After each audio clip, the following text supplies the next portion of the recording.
Bang, big one coming up. Next is a debate about NFTs. To moderate and introduce the members of this debate is managing editor and head of features at Cointelegraph.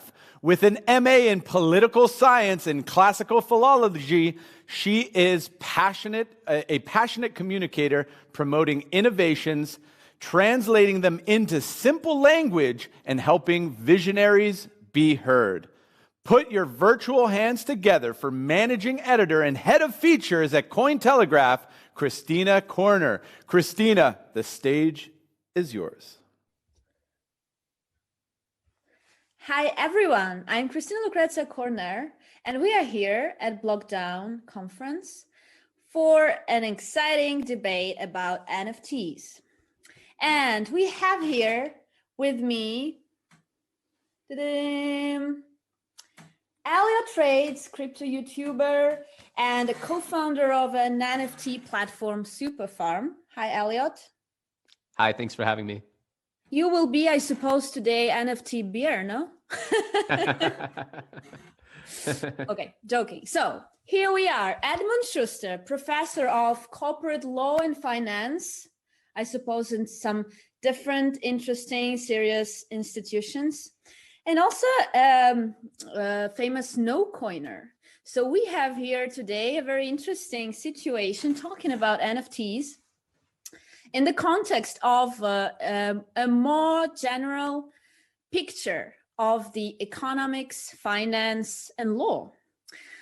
So guys, okay, NFT boom. We all know that like Google search for NFT in the last months, like I don't know, it was like 600% more. We had all and sundry who launched their NFTs, some incredible sums of money spent on NFTs. We all know about the people every day, etc., etc. Why now, in your opinion, guys? So what is it happening? Is it a natural development, or is it just a hype that actually circles down all the next launches of NFTs? And how will it develop in the next month or so? Like, will it be keeping going as it goes now, or not? Okay, let's start maybe with Elliot, who I suppose is following and was expecting this NFT boom to come. Yeah, thank you for that. Absolutely, the interest in the NFT industry has exploded. And I believe that, it is a symptom in some cases, in some senses, of a larger macro bull run in cryptocurrency, where you have a tremendous amount of new wealth that's been developed in the crypto industry. And you have an audience willing to speculate more readily on higher valued assets. And for the most part, you've seen some astronomical, eye-watering valuations on some of these NFT assets. And a lot of those have certainly drawn headlines, shock, awe, amazement, excitement. And I think that's all part of what, can be described as a first rush, a first moment of notoriety for NFTs. Obviously, if you are a huge follower, a devout follower of crypto for years, you would have remembered a short moment in 2018 where CryptoKitties sort of took the stage. But this is really what I'd categorize as the first time that NFTs as a piece of vocabulary has made its way into the sort of mainstream lexicon. And I think that came with a lot of discovery, not only on price, but a lot of discovery on how to use this. And what you're seeing is really just the first toe dip, the first sort of bit of exploration and experimentation by mainstream audiences into this new type of technology. And that's what's made it so exciting, is a lot of new, a lot of unknown, and then of course what we saw, which was a lot of sort of celebrity and mainstream crossover, which always tends to get the media riled up and gets the general public riled up. So that's what you're seeing right now, is really people who have never heard of this before starting to learn about it. And that comes with a big dose of dopamine release, a lot of excitement, and quite a bit of price discovery. Well, before Edmund, you will take the floor. I just want to disclaim that it's not that I'm biased toward any bullish markets here, and I'm honestly really interested in learning your both inputs, guys, because I haven't yet decided for myself, honestly, what to think of this. You just told Elliot that there are a bunch of people who don't know what actually these digital assets are, and for me, this is actually a point toward some delicate negative reception of this phenomenon. So Edmund, what do you think? Also, maybe this boom is related to the whole digitalization that is happening during the pandemic.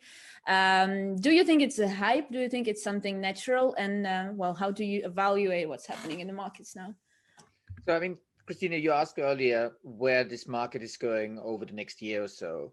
And I have absolutely no clue, right? I think nobody has a clue. The problem for someone like me, who is perhaps naturally more skeptic, is I need to understand what exactly it is we're talking about. So what do NFTs actually do in order to form any view as to their usefulness? And so I think there are a bunch of different types of NFTs, and everything I've seen so far leads me to believe that it has to be a hype, at least in its current form, simply because every single type of NFT I've looked at so far falls into one of two categories. It's a pure object of speculation with no intrinsic value. And I explicitly mean enjoyment value here. So not just, there's no physical asset tied to it. I just don't see any enjoyment value in the first type of token. And what do you mean by enjoyment value? So I've heard a lot of people present an argument that is structured more or less as follows. Some artists scribble something down on paper that a 4-year-old could do, but because they're famous, people will pay millions for it. This is irrational. So don't tell me NFTs are irrational, because this is just, as worst case, it's as insane, right? And so when I talk about rationality, I look at it slightly differently, because there is nothing, there is no way of assessing the rational value of art other than just looking at how people enjoy something. And they may enjoy all sorts of things. And I'm certainly not the kind of person who understands what people enjoy and why, right?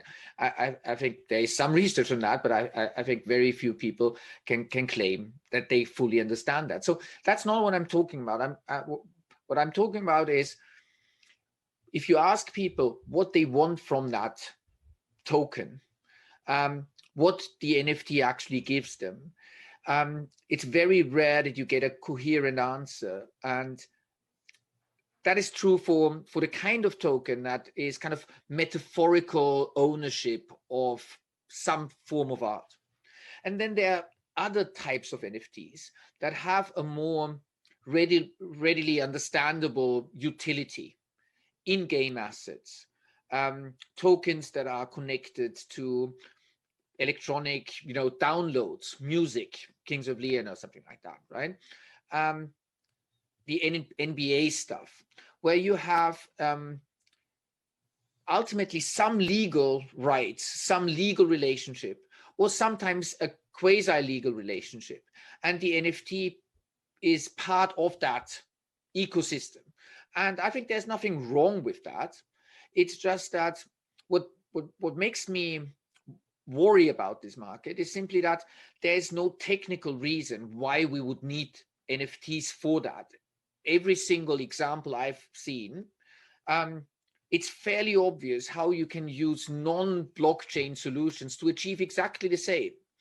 And so obviously an album download can have value, an in-game asset obviously can have value, but unless there's a clear explanation for why you need this particular technology, I think any hype or any excitement that is connected to the technology itself rather than to the actual thing that we're talking about is hype, in my view, almost by definition.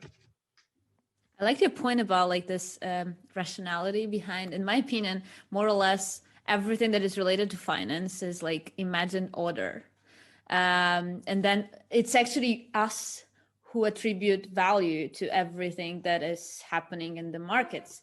So Elliot, what is the value of NFTs for you? Why do you support this idea? And well, do you agree with what Edmund just said?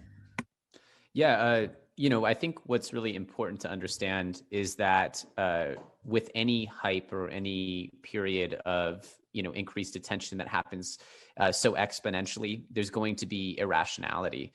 And I guess you could unwind and say that we're looking at digital stores of value here, really as one of the first times in history we've used this. If we extend back more than 10 years. And most stocks on the stock market don't entitle their owners to anything other than to sell it. Most of the stocks don't actually entitle them to actually have any impact on the actual underlying corporations. For the most part, you're seeing the stock market behave as a bunch of digital stores of value as well. Yes, they are loosely connected to earnings reports and stuff. But I do believe that with NFTs in specific, to address the point about why these shouldn't be or can't be addressed with non-blockchain solutions, is that when you have a digital store of value, a digital asset, and it's not protected on the blockchain, time has shown that at some point this digital asset will be exposed to theft, and that theft can't be protected against even by the powers such as sovereign nations or the world's biggest banks.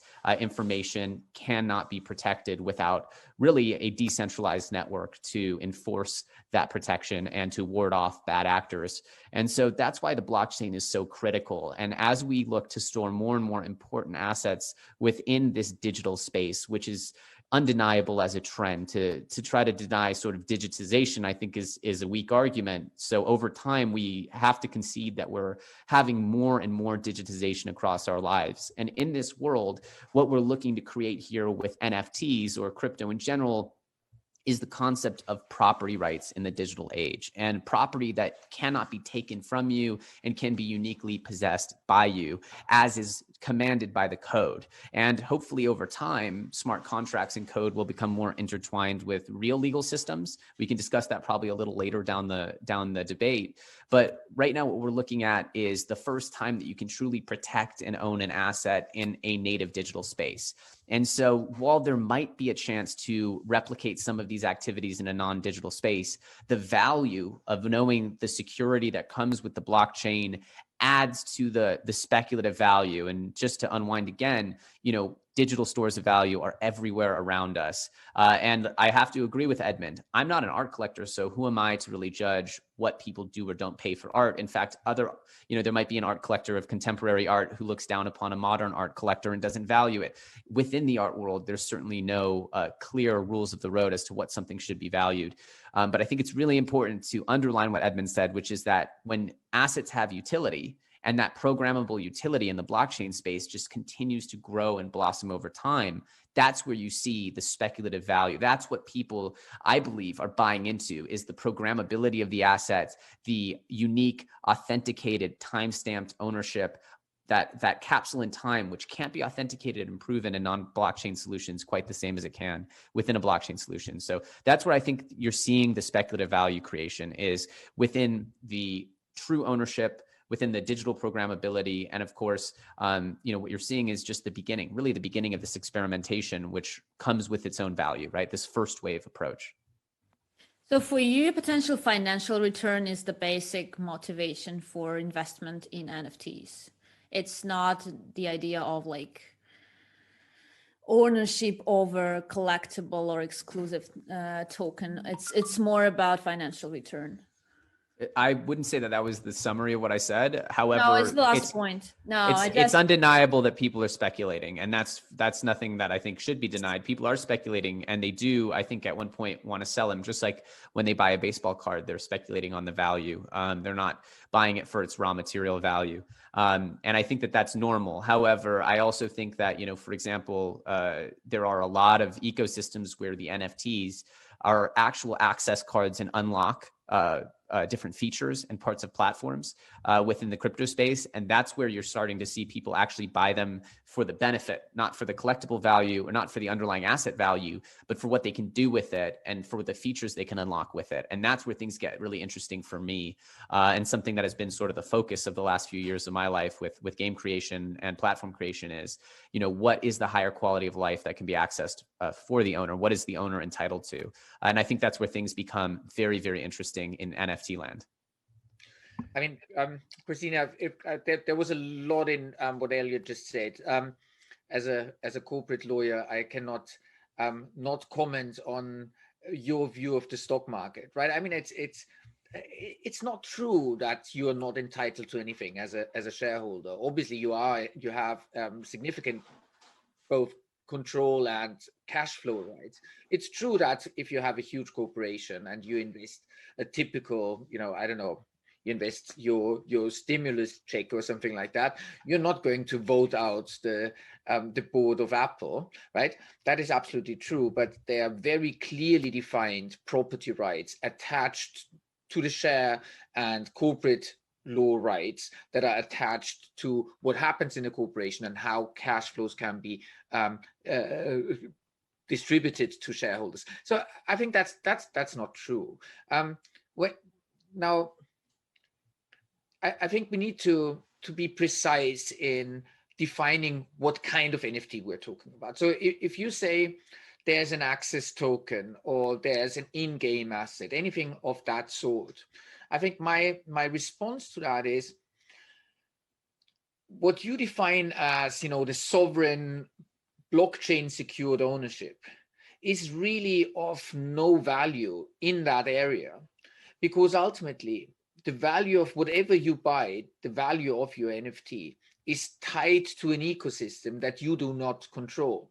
So but isn't it the same with the art market, like traditional art market? Because in the end, the value of any art object related to the fame of the artist, etc., is just a question, because I also want to understand. Kristina, you're right, but that's exactly why I want to separate those two types of tokens, right? So if I buy a Picasso, I don't buy a Picasso as an entry ticket to a VIP area in a club.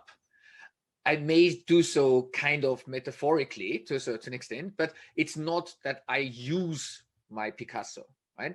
So I just want to spend a moment on the kind of utility type NFT, where I get a download, I get to use a special sword in my video game or whatever it is. Now, the problem here is that whatever the video game is, the value of the token will depend on how that video game is constructed, improved, and what the rules are. How scarce is this object? So I get, I don't know, a special weapon. That special weapon's value is ultimately a function of what else happens in that game. Maybe the creators decide to make a more powerful weapon tomorrow, or to give every player a shield, so they are no longer this weapon is no longer valuable, right? So I'm already exposed to what you could call kind of counterparty risk, right? And you can't solve that problem by putting it on the blockchain. I mean, Kristina, you may know that. I'm not sure if Elliot knows it. In Europe, there is this tradition for typically young children and teenagers to collect stickers of football players. It's always around the world. Like when I say football, I mean what you call soccer, right? So when there's a World Cup, they collect all those stickers. And there's a company, Panini, that produces these stickers and sells them. And the game really is, or the enjoyment comes from you buying a bunch of stickers. You don't know what's in there, and then you trade them, and they're rarer stickers and very common stickers, and it's really enjoyable, right? Now, in a way, the ownership of the physical sticker is not as important. It doesn't actually protect you, even though it's absolute, this ownership doesn't protect you against opportunistic behavior by the company. The company could release a special edition sticker, and you don't have that and you're annoyed. Or they can release, they can start printing a lot of those rarer stickers, and so that devalues your investment.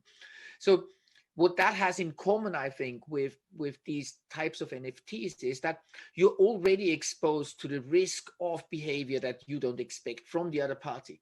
So that means you trust them already. And therefore, the blockchain element is an unnecessary complication and overhead that doesn't actually add anything, because you can't code away that risk. Yeah, no, I'd love to respond to this. I think that there's a few points there about counterparty risk that I think are a little bit of an aside, because the point that you're solving with collectible ecosystems, while there is some element of counterparty risk that you're solving, what you're really solving is the concept of digital authentication. So, I can print a Panini sticker and find those raw materials, copy the sticker design, and create counterfeits.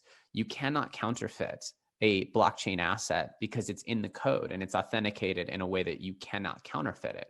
So there is a huge advantage to using blockchain, even in your sticker example, that I believe is a tremendous advantage for the consumer. Now, what you're saying about what's inherently risky about each collectible and that one might be essentially printed ad nauseum and lower the value, well, yeah, that would be something that in theory could happen more in a physical realm than in a code-driven realm where limited supply can be put into the code. So there's various situations where blockchain is a significant higher protection, a higher bar of protection for the consumer. But more importantly, I think it's quite foolish to say that any one sort or any one asset is guaranteed to have value because of XYZ. The point is that the blockchain allows the owner of that asset more ability to show its authentication, to use it and treat it like a true asset. I can't, for the most part, easily transfer, like if I'm going to have a Pokemon card, I would need to go get it authenticated, go get it rated, keep it in a perfect sort of container, and then find a party, ship it to them. If I was to have a similar asset, again, I'm not here to defend collectibles because I'm not a big collector of collectibles. I'm very much so more focused on assets with utility. But even within the collectibles industry, this is a huge step forward to have the authenticated version of this asset perfectly stored forever in a digital realm and protectable. But still, we have examples when there were NFTs based on stolen art, because in the end you don't own the copyright of the art or collectible. You do not get a physical copy, and it doesn't stop anyone else from copying and viewing it. So just to wrap up this collectible part, Elliot, do you have something to comment this? Lack of security in the end for the real owners of the art collectible, whatever token. I mean, in the end, you can counterfeit anything physical or digital. What makes it special is the blockchain-based authentication from the original artist. And so if that's missing and someone's just putting up a piece of art, then that doesn't make it authenticated just because it's on the blockchain. So it makes it authenticated, comes from the address, the verified address of that artist, which can't be changed, and you can't unless you hold that person hostage and force them to create more. Then you haven't actually gotten the real value, which is the digital authentication. Now, what that is worth to someone is going to be a hugely variable factor based on the artist, based upon the moment in time, based upon the work itself. And I believe that what you'll see over time is the ability for the owners of those NFTs to actually have more possession of copyright, distribution of revenues for the ownership of that copyright. I'm working with some really interesting projects to help musicians distribute the copyright and future revenue streams for their work. And of course, if you put up that song again and put it on the blockchain, that doesn't entitle you to those revenues. But I believe that this is once again, a symptom of how new we are. And I do believe it'll become more commonplace over time for the owners of art pieces, the owners of IP, to ask, what are the property right ownership property rights ownership that comes along with this asset. And that's what will really take this space into the mainstream in a massive way, is understanding that when you own this piece of art, you're actually entitled to XYZ. And some people might just collect it as art. Again, I can't comment on the art market because I'm not a big art collector myself, but I respect that people do value this. And I also respect that most likely these early digital artists will continue to grow in value because of their historic nature. Sorry, Kristina, I think I need to respond to something Elliot said earlier about the Panini stickers. I like this Italian topic, like from Italy with Panini.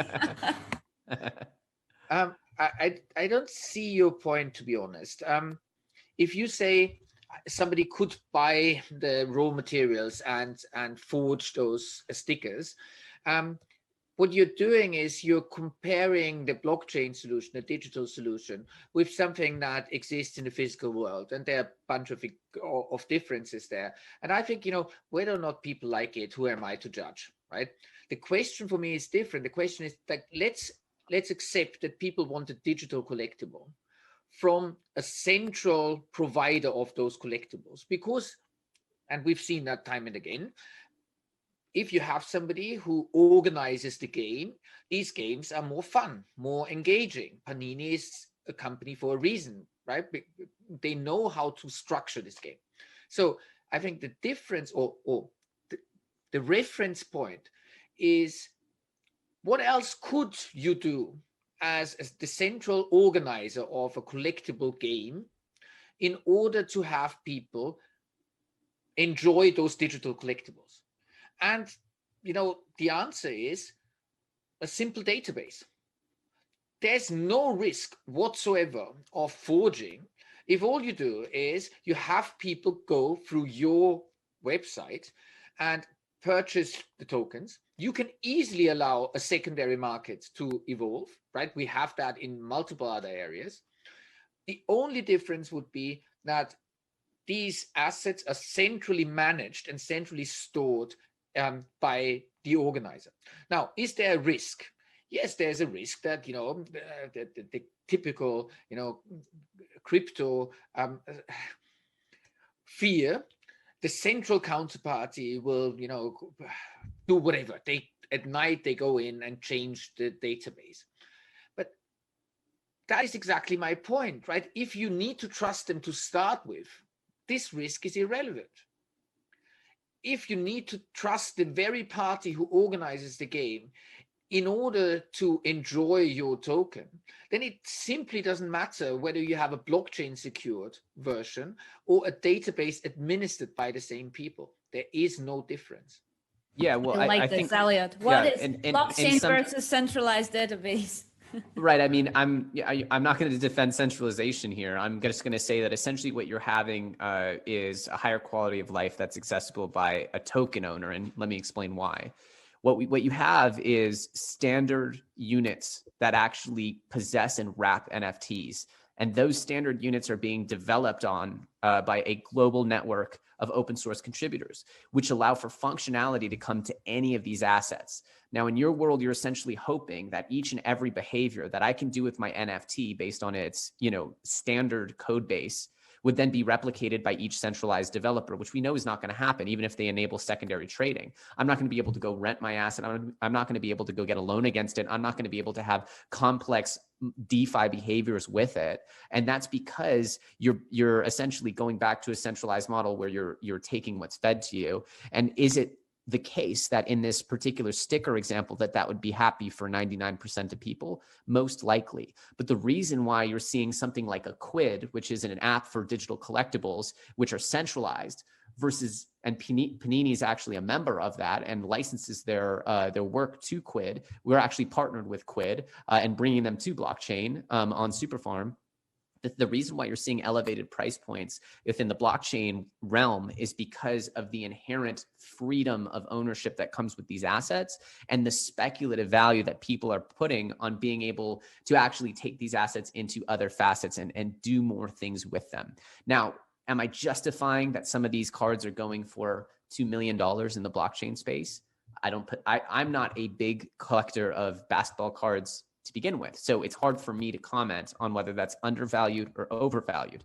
But I do believe that the possession of a token of a standard unit of code is a significant quality of life improvement over a centralized database, totally ignoring the security potential risks that come with a centralized database. I usually try to move on. I mean, I think the security element is completely overstated. It's much more likely that you will lose your NFT because somebody makes you enter into a transaction that you don't want to, hacks your device or whatever in an unrestorable way, than that somebody hacks the database of a collectible producer or organizer in a way that cannot be restored. Sure. Again, security was not my main point. Security is definitely an advantage, and you're right. There's definitely growing pains on user experience. But what my main focus is that there's a higher quality of life for the token owner, a higher freedom of movement and interaction with that asset. Kristina, do you want us to discuss this point further, or did you want to move on? Well, I like this point because, in my opinion, blockchain is like either for people who do not trust others or who like don't want to think about trust. You know, like blockchain is just trust and blockchain is two separate things, and it's actually depends whether you prefer to trust people or not. Also, in terms of seeing value in the technology. My question to you, Edmund, do you imagine some prerequisites that will make you see a value in NFTs in the future? Like what should happen? Some application, something. So I think, I mean, Elliot mentioned this before. So Elliot talks about ownership, but of course there is no legally relevant and recognized ownership that is connected to, you know, artwork or something like that traded by way of an NFT. I think there are ways in which you could legally engineer an NFT such that you can reliably tie to it IP rights or some other related legal rights. And I think to the extent that you can do that, NFTs could have intrinsic value, and then I don't see a problem with people buying them. But in this case, I think, again, the question would be, what more does it give you than what we already have? And I don't accept the point that there's something inherent in blockchain technology that, as Elliot says, makes your life better in an environment where you're dependent on the other party anyway. Because the other party can actually see what you do. The other party can not grant you the access that you expected to get if you behave in a way that they don't want you to behave, right? So this whole freedom and trustlessness is really just a consequence of you expecting the organizer to behave in a certain way. Take an in-game asset, right? I can have an NFT in-game asset, but whoever the game developer is, they can decide that they are not going to grant me the access I want going forward because they don't like people who lend their swords to, you know, this guy, or who use their sword as collateral for a flash loan, right? So there is this problem, and I think you can't. To me, it's very, you know, hand waving to say, well, but blockchain secures it. It doesn't really. Well, so to respond to that, I think a really good example is in-game assets, because let's say you are buying an in-game asset and you actually get, you know, for example, with the case of Fortnite, say you use some kind of software to help you aim better, and then they actually ban your account. Well, you didn't actually own any of those assets to begin with. You owned a license to them, and you're no longer allowed to actually access those. However, if I owned the token, even if my account got banned by the centralized party, I would still have that asset, and I would still be able to. Yes, you would. It would be in your wallet. It would be in your wallet, right? That's something that cannot be removed, right? But I mean, that's like saying I took a screenshot before they banned me, so I still have it. No, you actually have a token in your wallet. But you can't use it. But well, you could sell it. You could sell it on the market to someone who can. So you still have the actual value of that asset. How do you think that the token? Sorry, but Elliot, that's so the token ceases to exist because one account gets banned, even though that asset is still valuable in the game. So you think they would blacklist your single token? The asset can be banned. That's trivial technically. But that's not how game developers ban. They ban accounts, not assets. Because we don't have NFT assets at the moment. Of course. So you're speculating on a behavior that's never happened.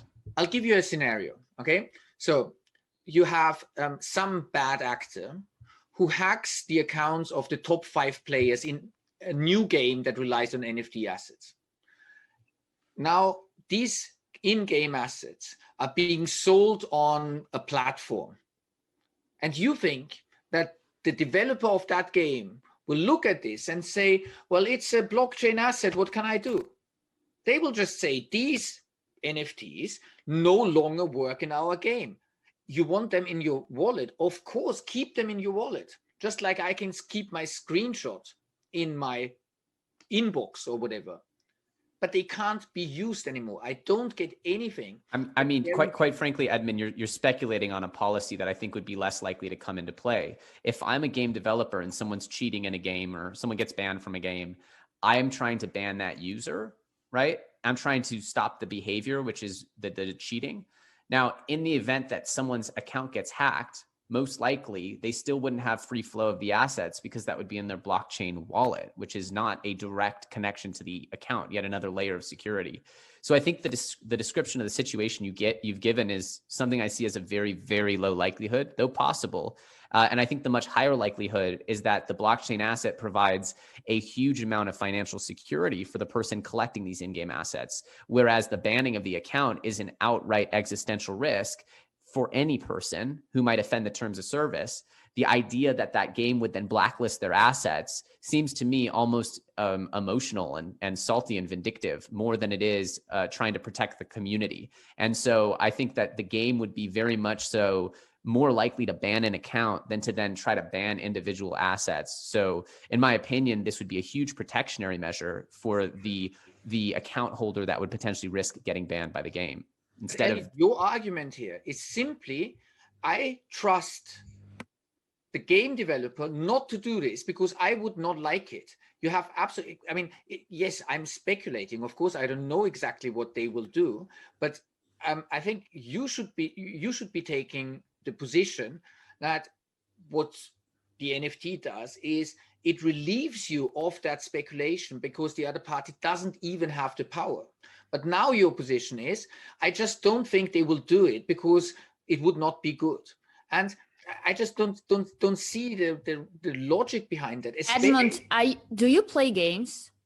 Video games? Not really, no.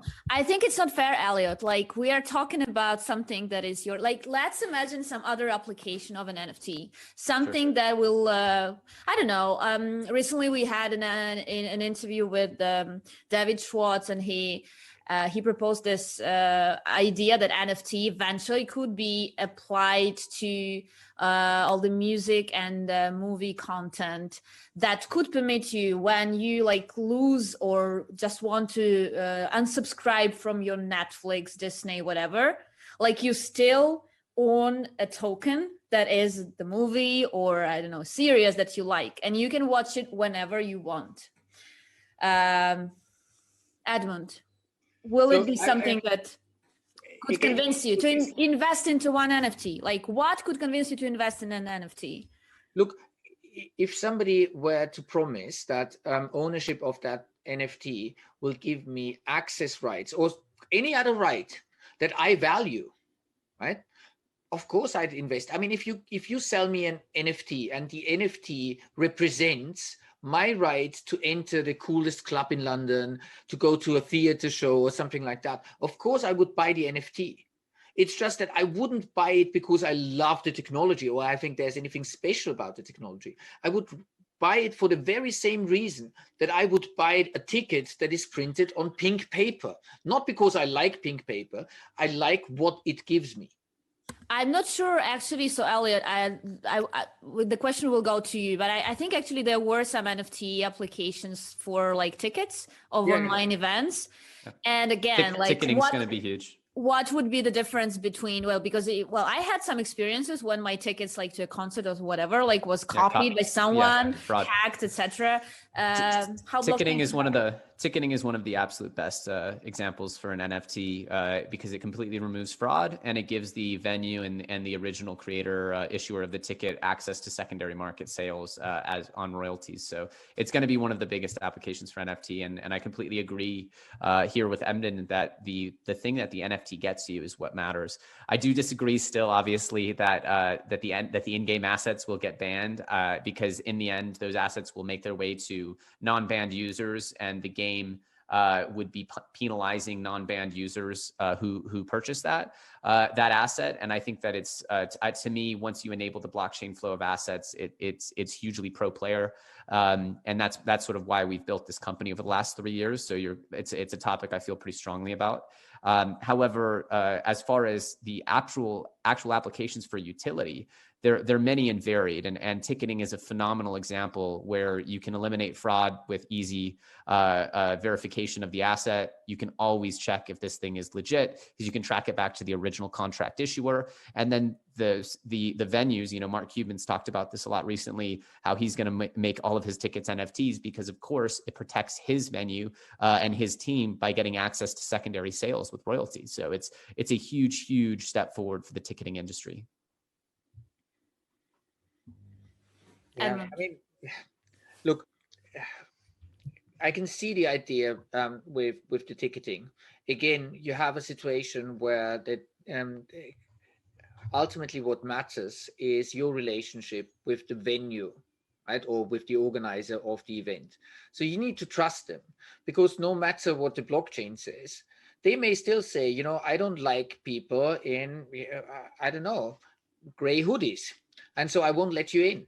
And you say, but this is secured by blockchain, and they say, please move on, right? Okay, but that's the same of any ticket, right? Exactly. So the problem is the same as in the in-game example. That is that you already have a trusted counterparty. And that is, whether you like it or not, the organizer. So the blockchain element of it doesn't actually solve anything that needs solving. Yeah, no, I think that's unfair to say that it doesn't solve anything just because you have to trust the venue. So what? You have to trust the venue. You have to trust people in life who are selling you products that you then have to use their services. That doesn't solve everything in life. What it does solve is verification, secondary sales. Those are the things that it solves completely. Exactly. And so if you trust the organizer of the event, you can have them do exactly what the blockchain does, which is keeping a database of ownership. I envy you. You really can trust a person like blockchain, but like you trust a person today, and then tomorrow he or she disappoints you. Okay, but that's not. I mean, you're looking at, if it was so easy for a centralized database to handle these, why haven't ticket issuers used that system? The reality is that the blockchain could easily accelerate this to a point where it was protecting consumers and giving those venues access to secondary market sales extremely efficiently. And so just because then you have to trust the venue doesn't discredit the other benefits. So I think it's important to identify the benefits that are created by blockchain and NFT in specific for each use case. And just because you then have to trust a service provider doesn't then take away those benefits. Say I'm a venue and I'm selling tickets and then just refusing people to let them in at will. That's a bad business decision. But that doesn't mean that my decision to use NFTs isn't still better for the consumer and the venue. It's better for the consumer if it solves something that cannot otherwise be solved at lower cost. And so when you say, why haven't venues done that? Well, presumably because they're not very interested in it, right? So why wouldn't they be interested in secondary ticket sales? I can print out my ticket from a centralized database and then sell it on to someone. Yeah, of course, but you can do that. You can never fully prevent people from doing that. That is just not possible, because you have an event where no matter what technology you use, ultimately you need a quick and easy way of verifying that the person in question has the ticket. And so there are numerous ways in which, for centralized and decentralized assets, it is possible for you to transfer to somebody else the access, the physical access rights, without letting the venue have a cut. Sure, but in this particular case, this technology can and will, and mark my words, this will happen.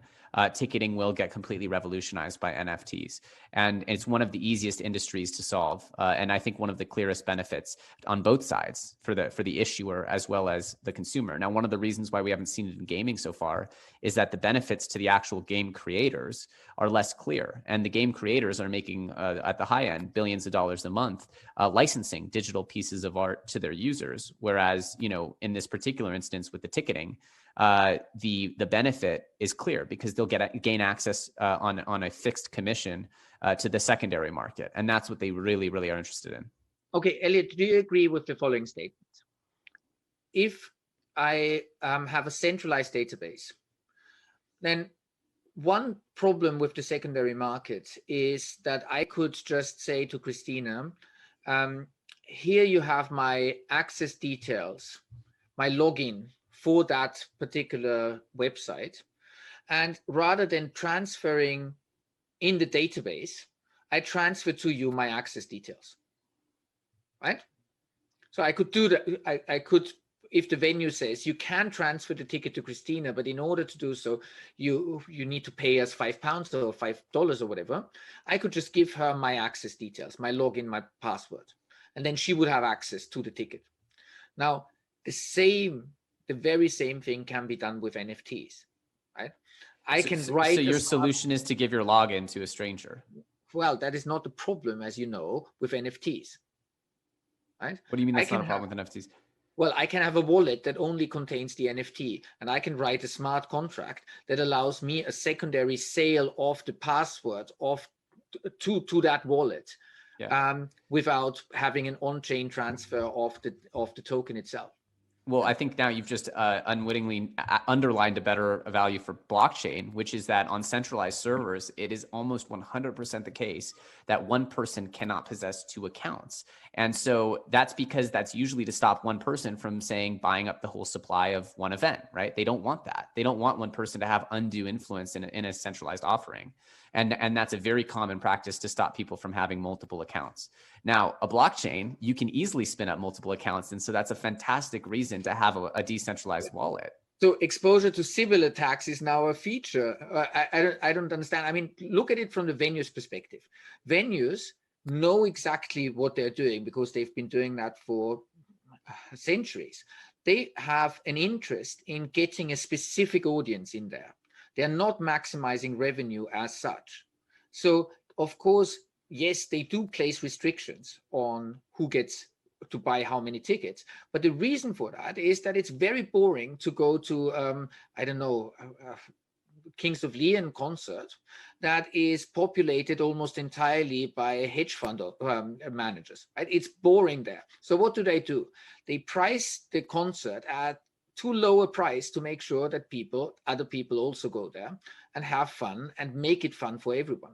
So yes, it's in the interest of the venue owner to ensure that you cannot create 1 million accounts and buy up all the tickets. So I think I don't see that as a feature that would convince any venue. And of course, at the moment in the traditional market, I can have hundreds of accounts with a centralized server, and people do that. How many Gmail accounts can you create? Hundreds is absolutely. We're not talking about Gmail. We're talking about the specific example that you outlined, right? And so the point of the World Cup, people created dozens of accounts each. And also, I think you're making the point that the venue owners are not attempting to maximize profits, which is, from a game theory perspective, a bad assumption to make. You should always assume, from a game theory perspective, that everyone is trying to maximize profits and that all participants would want to benefit to the maximum degree. In a one-shot game, yes. But the idea is, and I mean, that is unquestionably the case. Why do you think so? If what you say were true, then you should not see any cues for the next whatever, Kings of Leon concert, right? You would just price it at the clearing price. There shouldn't be any queues. You know, the ticket is £2,000 and everything's fine. Why are they not doing that? Because it's boring and because they know nobody will go to the next concert. That's the same. Probably because it's a Kings of Leon concert. Well, I have no idea. I'm sorry. I'm just kidding. I'm just kidding. Respect to Kings of Leon. I'm not very connected. So I always want to say Britney Spears, but this would probably give away how old I am. So the point is, no, people do not maximize the revenue that they earn on a specific event. The whole idea, that's true for every NBA game, for every large event. People price those tickets and sell those in a way that gets them the audience that in the long term gives them higher revenue. It's just boring to go to places that are priced at the clearing price. That's just reality. Yeah, I don't know. I would have to disagree unless we saw some data from a concert venue, but I think we can move forward. I disagree that a venue would not try to maximize profits. I think that there would be many venue owners that would disagree with that, but we can move forward because and we have 5 minutes, guys. Yeah, let's reverse the reflection a bit. So Elliot, imagine that well, I suppose that if in I don't know, a year, 5 years, 10 years, you see that NFT boom is keeps going, but still people like Edmund are not convinced. It will be a disappointment for you, I suppose, as an advocate of the market. What are the prerequisites you think for people like Edmund to be involved in the market? Yeah, I think the beautiful thing about the entire crypto space and the entire growth of this nascent industry is that not participating is the punishment, right? And so when you see the growth and Edmund strikes me as an intelligent individual, I'm sure he's going to be successful. However, you have assets and growth of marketplaces based upon people being able to predict certain movements of economic and technology trends. Now, if NFT keeps growing and blossoming, then Edmund's lack of participation would be his punishment. And him not participating wouldn't make me or anyone else who's inside the industry sad.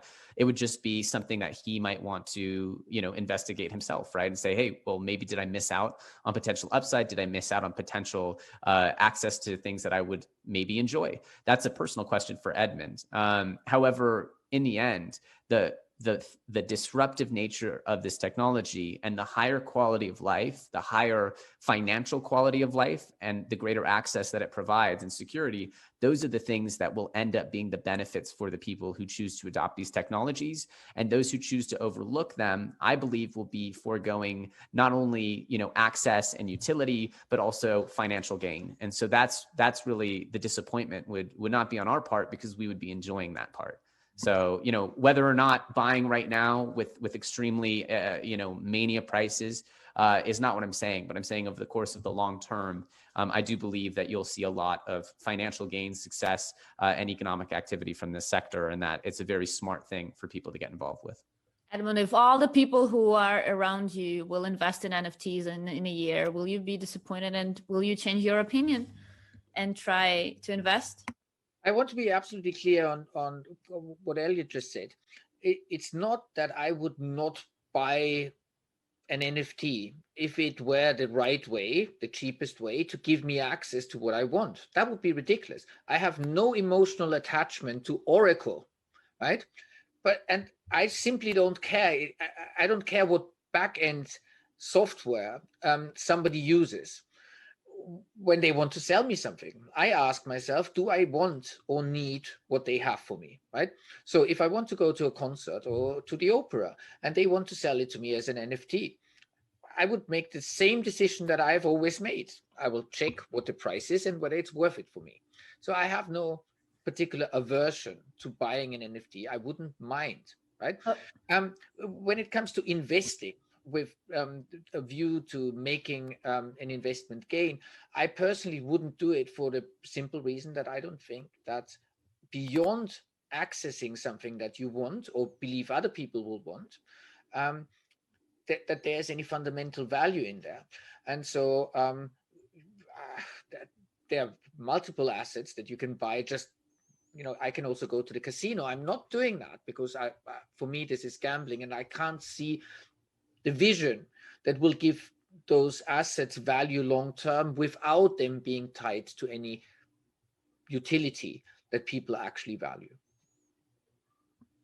Well, I think the ideal moment will be when like both of your opinions will come in one culmination, when nobody will know that what we are using is actually based on blockchain. And here I think both sides will win. Guys, any final thoughts?